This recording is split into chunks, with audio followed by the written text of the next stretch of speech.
President Xi Zhongli and JARC President Zimbabwe and Justice of the Constitutional Court, and today with us also the Deputy Foreign Minister, Lisa.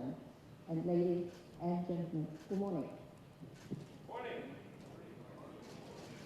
Let's do it again. Good morning. Good morning.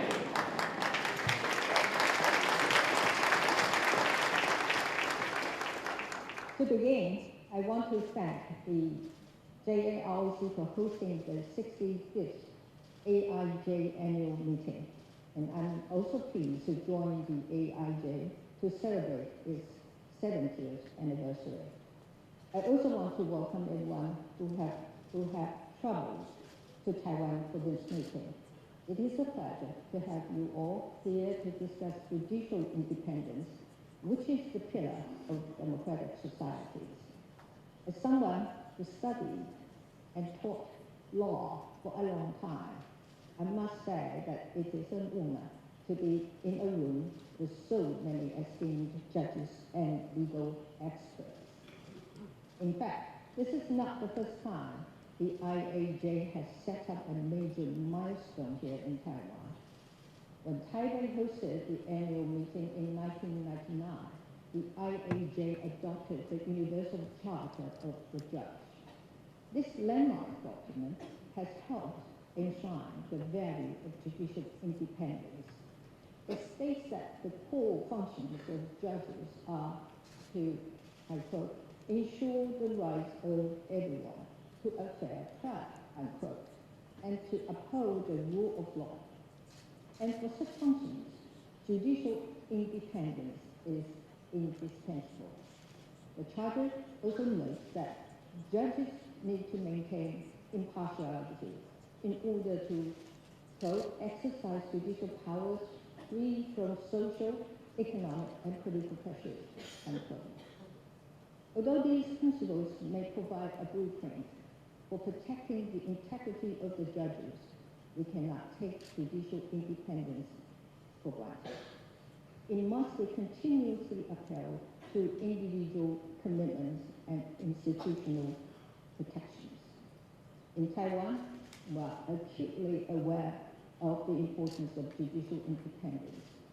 Having achieved democracy after decades of authoritarian rule, we have no room to compromise on our democratic freedoms and the principles that sustain them.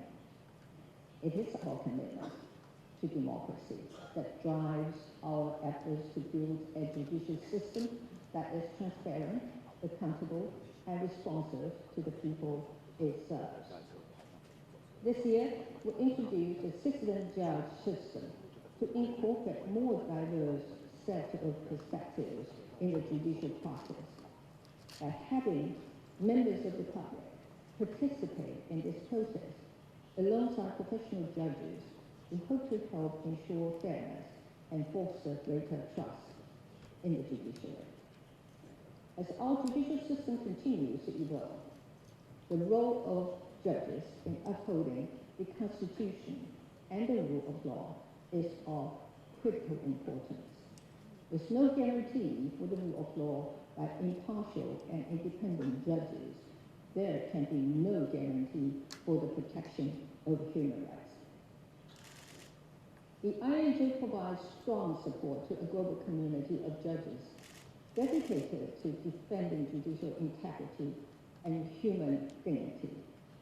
Most notably through its constant work to deepen the professional knowledge of its members. This year's Constitutional Law Forum is part of this effort to facilitate in-depth conversations on judicial independence and constitutionalism, as well as some of the most pressing threats to these essential principles. Amid a rapidly changing global landscape, it is crucial that there is continued dialogue like today's on how to best protect and improve the functioning of the judiciary. And with new challenges constantly emerging, the judiciary will have to adapt and become more resilient so that they can stand up to any form of political pressure, be it domestic or international.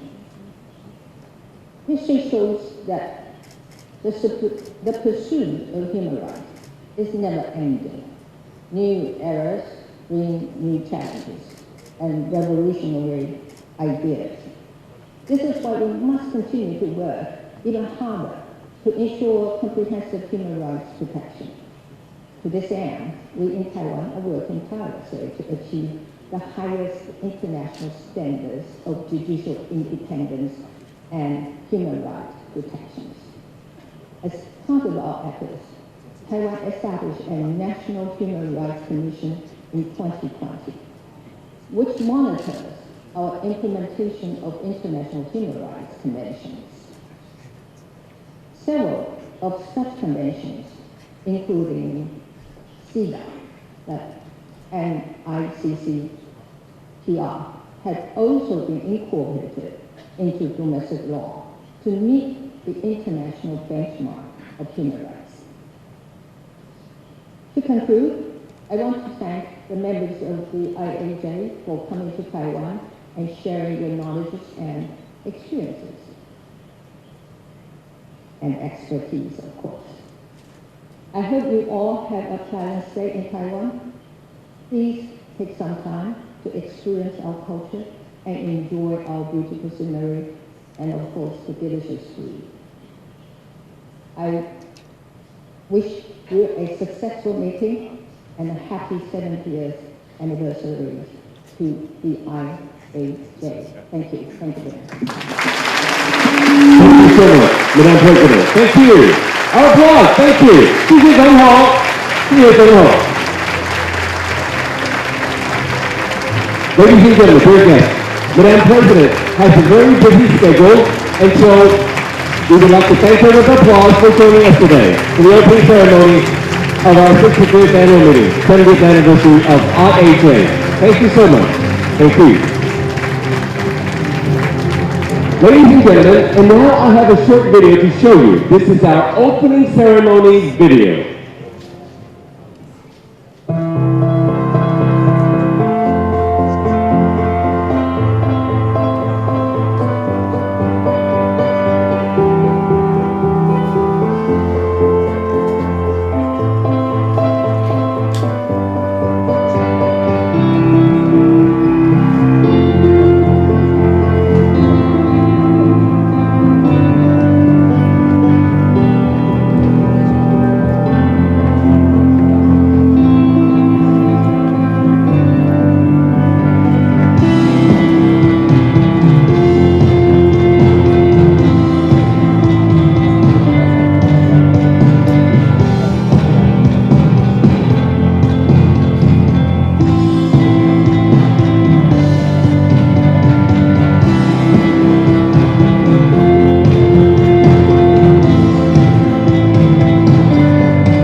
feel an immense pride and joy for being involved in this 17 years of history in the very heart of the battle to uphold the rule of law and to protect human rights. But allow me today to focus on the influence of the EAJ in my personal life as a human being, sharing with you two very personal and decisive episodes. The first happened in Campeche, Mexico, in my very first presence at the EAJ's meeting, the last-minute replacement of a colleague.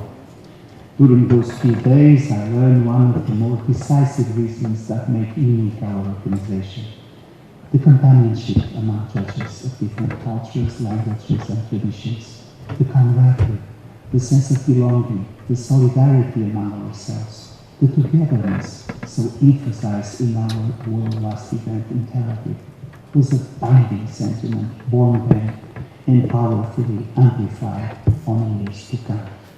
To oppose to the solitude of our profession, we all need the constant, solid, unbinding bonds built within EAJ.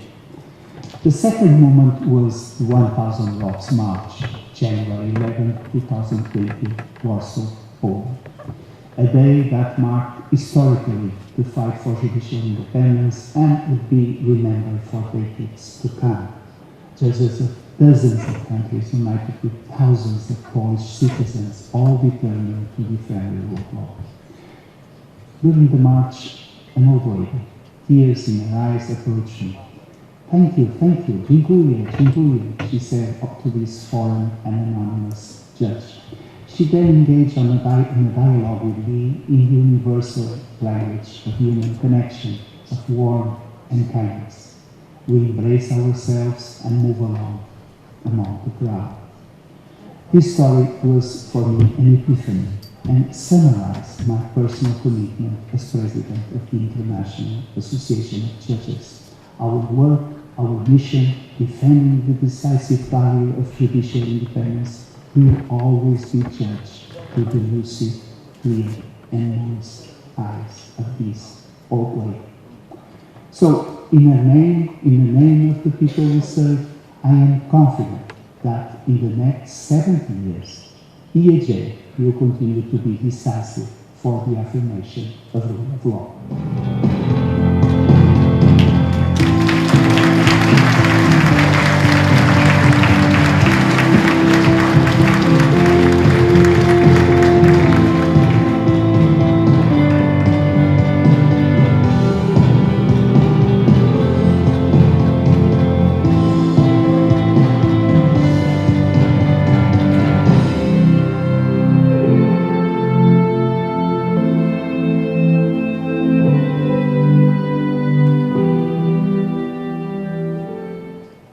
Obrigado. Thank you for the speech. Okay, ladies and gentlemen, that was our opening ceremony show, and now we take a short break. Because up next, speaking to us at 9:50 is Dr. Morris Shah, the founder of TSMC. He makes the chip that powers your cell phone. Okay, so we'll come back at 9:50. We have coffee and tea outside. You go outside to your right-hand side, and both sides we have the restroom. Thank you so much. We meet again. Please come back at 9:50. Thank you so much. Thank you. We'll see you in just a while. Thank you very much.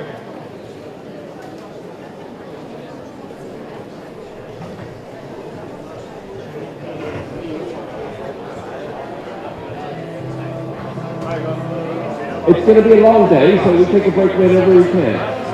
Right-hand side, coffee and tea. Both sides, restroom. Thank you very much. We come back at 9:50. Thank you very much.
你不叫你张忠谋？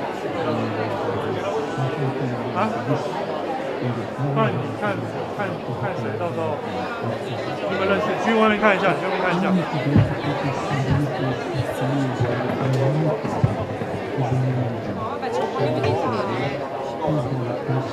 好。看你要出去，你不要出去，到时候跟人家借啊。或到时候再回去再讨论。我没有位置，你去干嘛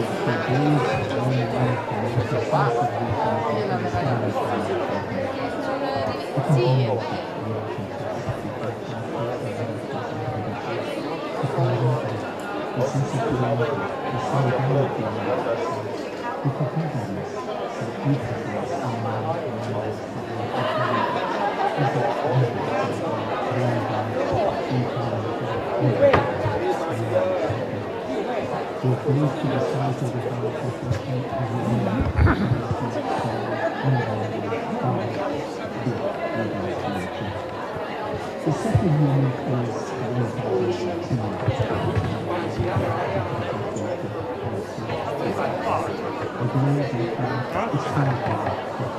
会喊话，你要不要出去？还是等一下跟人家抠就好？少再抠啊！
没有。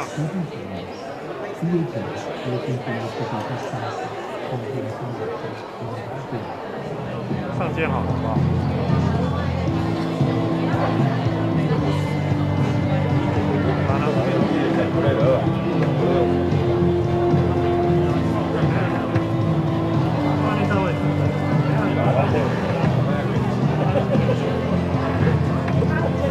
去哦，我这个那个摄影机拿着，先出去站，先讲价，还是我先去站。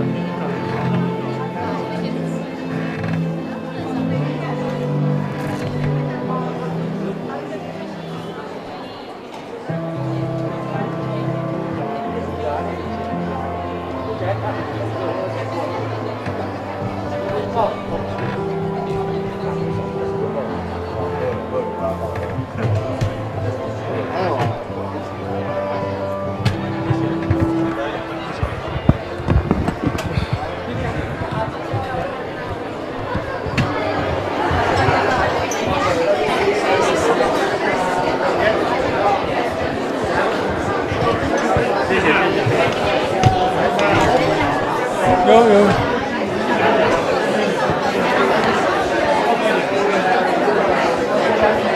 讲价。你去看着他会。张忠谋进去了啊！张忠谋进去了。什么？张忠谋进去了。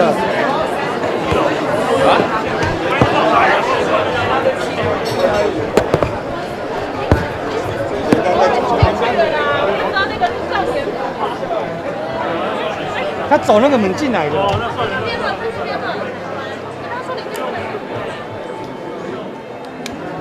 要去赌吗？那是什么赌？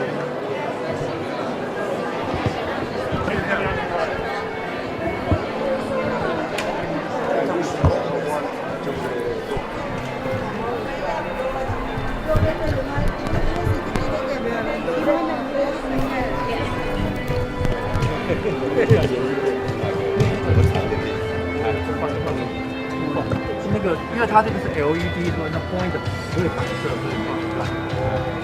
不好意思哦，对，不好意思。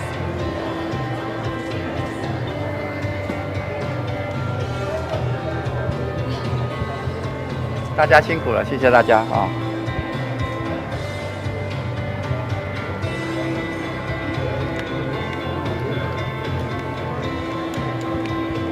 今天要谈什么？可以跟我们分享一下吗？什么？今天待会要谈什么？可以先简单跟我们分享一下吗？就谈这个台湾的晶圆制造的竞争优势，这个也是法官们建议我谈的。政府也有在想说台湾版晶片法案嘛？那您台湾什么？台湾版的晶片法案？台湾买的晶片？台湾版？我不太知道台湾版的晶片法案，我不太熟悉。那 Morris 有建议说，台湾政府应该要怎么样做，才可以跟各国现在我已经退休，没有什么建议。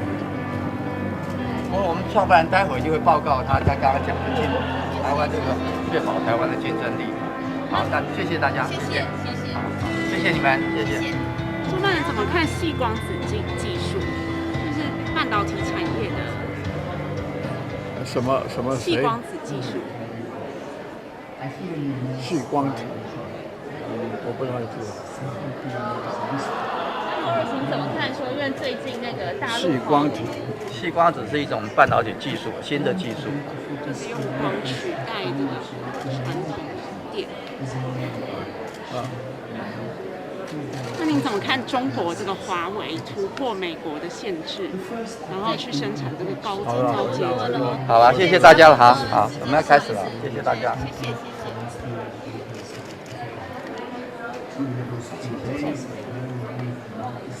谢谢了，好，谢谢大家。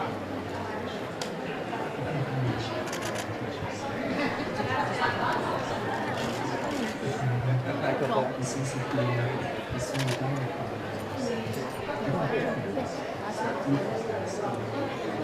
不用，你先麦克风先别。麦克风。好。这边就可以放出来。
对啊，今天午餐是版费哦。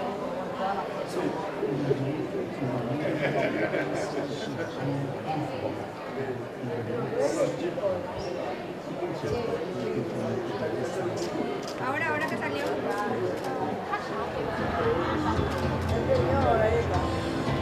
Bueno.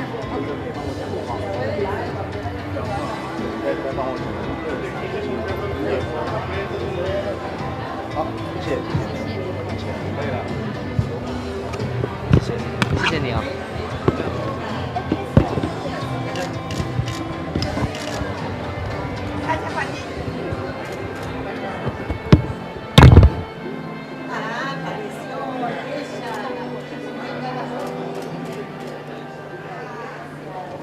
谢谢。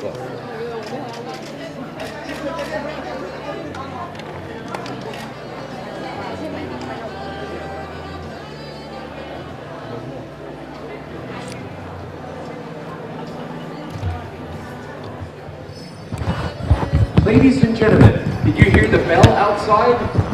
That is 9:50. A reminder for us to please come back in and please be seated for our next speaker coming up. Our next speaker is a very important speaker. Thanks very much. Ladies and gentlemen, monsieur, s'il vous plaît, please come back and please be seated. Senor and senorita, please come back and please be seated for our next speaker. Thank you very much. Thank you. Bring the coffee, bring the tea back in. Thank you so much. Thank you.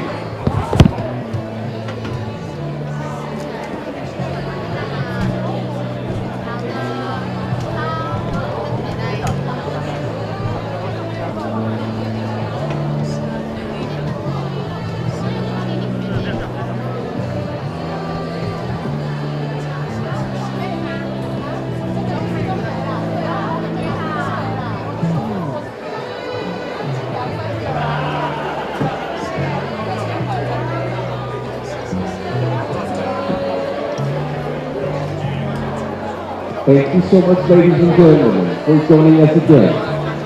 Please bring your coffee and tea to your table. Please be seated. Our next speaker is coming up to speak to us shortly. Thank you very much, ladies and gentlemen.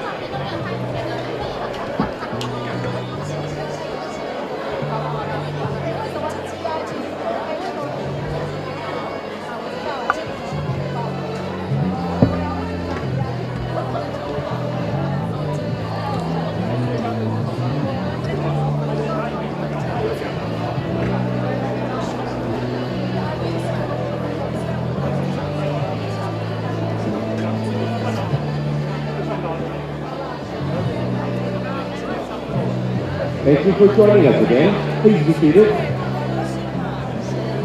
Of course, you may bring your coffee tea to your table. Thank you so much. Our next speaker has just arrived.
Ladies and gentlemen, thank you so much for joining us again. Please be seated as our next speaker will be speaking to us on stage very shortly. Thank you so much.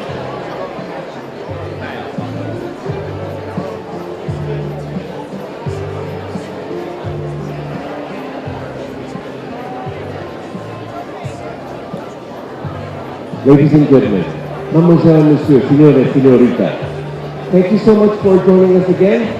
Our next speaker is ready and waiting. So, please be seated. Welcome back.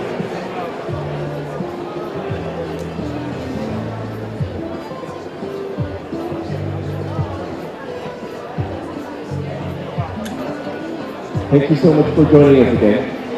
Please be seated as our next speaker is about to join us on stage to speak with us. He is here in person already. Okay, now, let's get things started. Ladies and gentlemen, which one of you doesn't use a smartphone? Everyone uses a smartphone. Even if you don't use a smartphone, even if you use a traditional phone, that phone has got a chip in it. Not fish and chips, not French fries chips, a semiconductor chip in it. That's very important. That's the heart of it. Now, if some of you drive a Tesla or an EV, that car has got so many chips in it. So, what powers us today are semiconductor chips. Joining us right now is the person that founded the company that makes over 90% of the chips in the whole world today. That company is called TSMC. I have the founder with us. That is Dr. Morris Chang. Please, our applause to welcome Dr. Morris Chang. He is here in person with us today. He is the founder of TSMC. Now he is retired. But when he heard that we have judges from 66 countries joining us, he's joining us to speak with us. Ladies and gentlemen, I give to you Dr. Morris Chang. TSMC makes the chip for your cell phone. NVIDIA farms chips for semiconductors to TSMC. AMD gives TSMC chips to make. And here we have our founder of TSMC, Dr. Morris Chang. Thank you. Thank you for the introduction.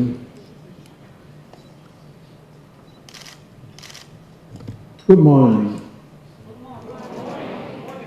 It's a pleasure to have been asked by Dr. Chen Fangwei to give a talk here. 许院长 Dr. Chen Fangwei, who is the president of JROC, delegates, distinguished guests, ladies and gentlemen. Today, I will talk about Taiwan's competitive advantages in chip manufacturing. Chip, as the introducer has already mentioned, is a colloquialism for semiconductor or integrated circuit.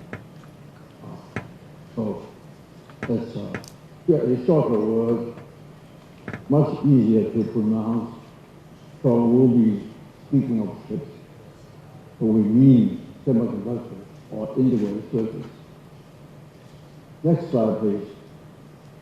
I'll first talk about a brief history of chips. And then we'll talk about the pervasiveness of chips. And then the division of work in the chip industry. And then Taiwan's advantages, competitive advantages in wafer fabrication. Wafer fabrication is basically chip manufacturing. But chip relies on a large wafer first. So what we do is to make the wafers and then cut the wafers up into smaller chips. And then I will talk about the ship supply chain, which is foundry-centric. Foundry is the manufacturing place of wafers. It's another special terminology. It's just all these barriers to communication, when the professionals of chip talk about this or their industry, and there are so many special terminology when it's transferred. It's just almost like tennis. I was watching the U.S. Open this last week. The scoring so complicated. Instead of 0-1, it's 15 love. Now instead of 1, 2, 3, it's 15, 30, 40. Then there are juices and so on. So complicated, unnecessary. And then conclusion. Now I'll talk about Taiwan's present position. And I am afraid the introducer has exaggerated. He said that TSMC, which was the company that I founded, he said that TSMC made 90% of the world's chips. He exaggerated. We actually make about 50% of all the chips in the world. However, we do make 90% of the most advanced chips. So that's just clarification. Next slide, please. A brief history of chips. Now, the conductivity of semiconductors, as you could tell by the name semiconductors, the conductivity lies between conductors, such as metals, and insulators, such as wood. Hence, the term semiconductors. Semiconductors have certain properties which remained largely unexplored until 1947. Now, in 1947, 3 scientists at Bell Laboratories, and they were Shockley, Bardeen, and Bertain. These 3 scientists at AT&T Bell Labs in the U.S. invented the semiconductor-based transistor. The transistor was the first major invention based on semiconductors. And that was worth a Nobel Prize. AT&T then began the experimental fabrication of transistors. Basically, the transistors replaced vacuum tubes. During the Second World War and before that, vacuum tubes played a very important role. In fact, they played a very important role during the Second World War too.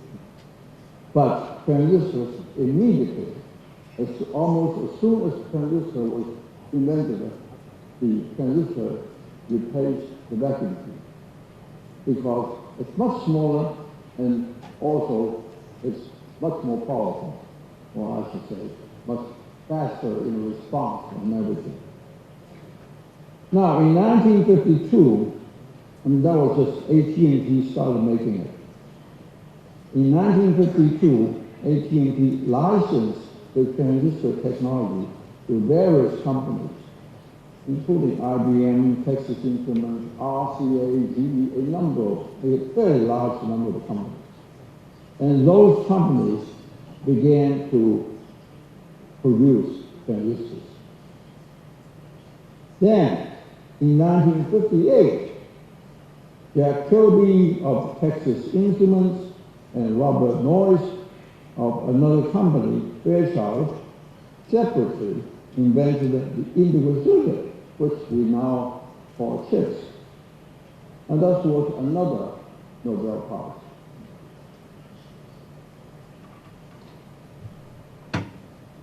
Next slide, please. Now, in 1965, Furthermore, all these people, incidentally, were good friends of mine.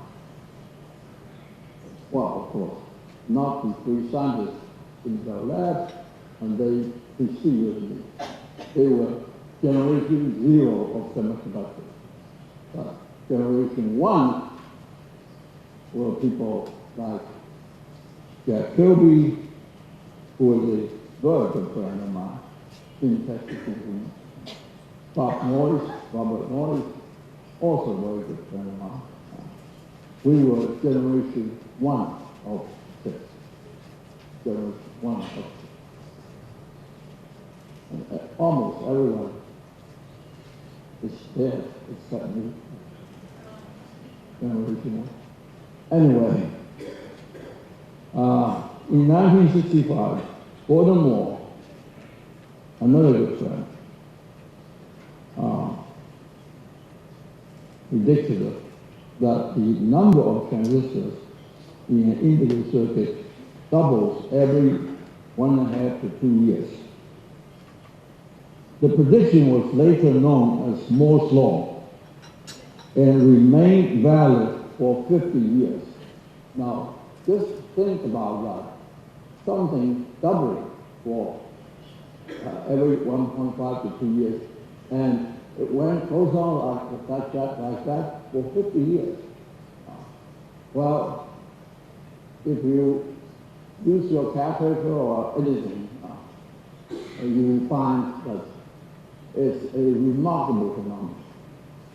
A very poor person, a person if you just have $1, then, and if you double the dollar every 1.5 to 2 years, for 50 years, you become one of the richest men in the world.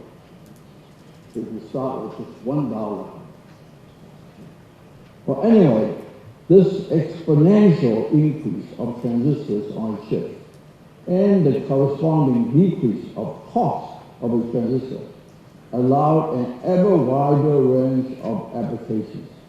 Chips became pervasive. That is very, very important fact in the history, a very, very important development, the pervasiveness of chips. Now, this Moore's Law was worth, actually I think they finished.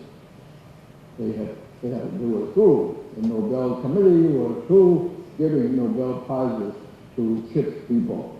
So instead of the Nobel Prize for the Moore's Law was worth a Medal of Honor from the Institute of Electrical and Electronic Engineers, and that was considered to be equivalent to the Nobel Prize of Electrical Engineering.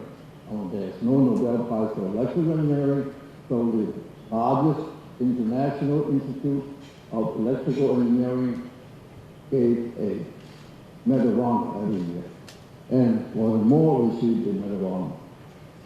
Now, in 1987, yours truly, me, founded the Taiwan Semiconductor Manufacturing Company, TSMC in Taiwan, based on an innovative business model. The business model is dedicated to semiconductor foundry. And I'll explain that in the next slide. Not yet. Next slide I will explain that term. And this again was worth just a IEEE Medal of Honor. Next slide. Pervasiveness of chips, I think the introducer has already said almost enough about it. From national defense, such as missile guidance, to industry and commerce, such as computers, to daily life, smartphones, and cars. Well, I came to Taiwan. I lived most of my life in the United States prior to my coming to Taiwan. But I came to Taiwan 38 years ago, in 1985. And back then, transistors were already widely used. However, we could not quite say that it was pervasive. So, when I spoke, I did give a great many speeches, even then, in 1985, when I first came to Taiwan. So, when I gave speeches, I was explaining transistors. So, I used watch, the physical electronic watch, as an example. I would ask the audience, do you have a quartz watch? And some people did, you know. In fact, quite a few people did. Somebody raised their hand. I said, you carry chips on you because the phosphorus did contain chips. Now, of course, I don't need to use phosphorus. My goodness. The smartphone. Do you know how many transistors the smartphone contains? Does anybody know? Does anybody have an idea? Yeah, please. That's anyone. Well, you are about 30 times off. Actually, it's about 15 billion. Of course, that means that's the most advanced smartphone,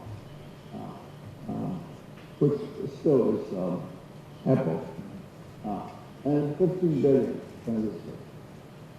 It contains, maybe about 100 chips, but each chip contains millions or billions of transistors. So in terms of the number of transistors, a smartphone, an advanced smartphone, an Apple smartphone, contains about 15 billion transistors. Anyway, next slide, please. Here I'm going to try to explain the business model that we started in TSMC. I'm sorry that we have no pointer here.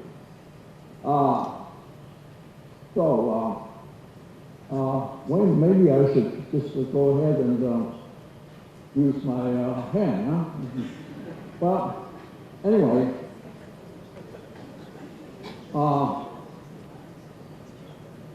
in this IC thing, what is the pointer? Well,